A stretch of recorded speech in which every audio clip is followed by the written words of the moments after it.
I'm going to step back to the TV show for just a second because everything just kind of rolled from the previous deal. So I'm doing this show.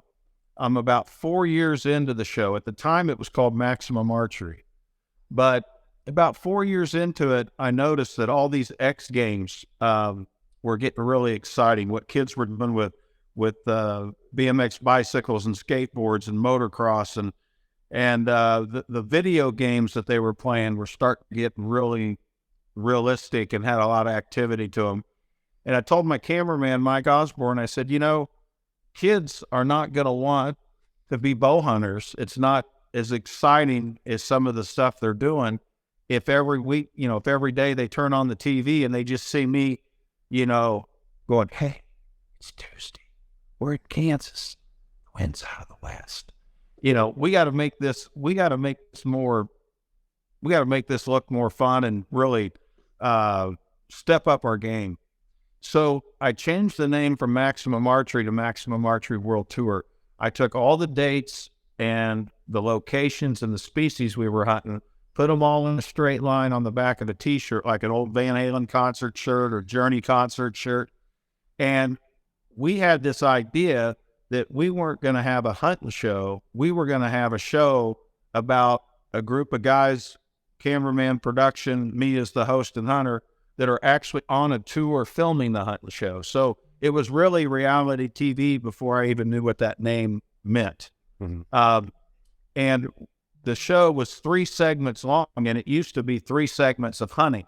Well, now it became 2 segments of the travel, of the nightlife, of the almost trouble we got into on a regular basis, pulling over to a small town and doing laundry. We were moving our gear in road cases. We were in a tour bus. And it was like a tour, like a big band tour, except it was a hunting tour, not a music tour. Well, I could play, and I thought I could sing and write a little bit. And I thought, well, what would be cool is if we added some music to this, because now it's Maximum Archery World Tour. So I wrote some songs that we put on the show, like Gotta Go Hunting Blues, Hunt Me Down, Support Your Local Wildlife, Blood Trail on Whitetail.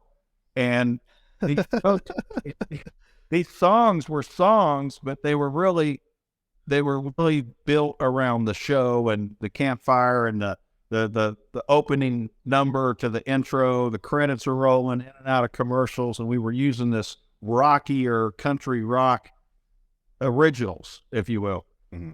Then all of a sudden iTunes comes out and digital file sharing and all the, started to get into these digital formats. And I'm at the Iowa Deer Classic signing autographs and posters and DVDs, and there's a pretty nice line. And these smartphones had come out, and I was still operating the flip top, but the smartphones had come out. And these guys were in the line with their phone up in the air. They had my song, Blood Trail on a Whitetail. They had my song on their phone.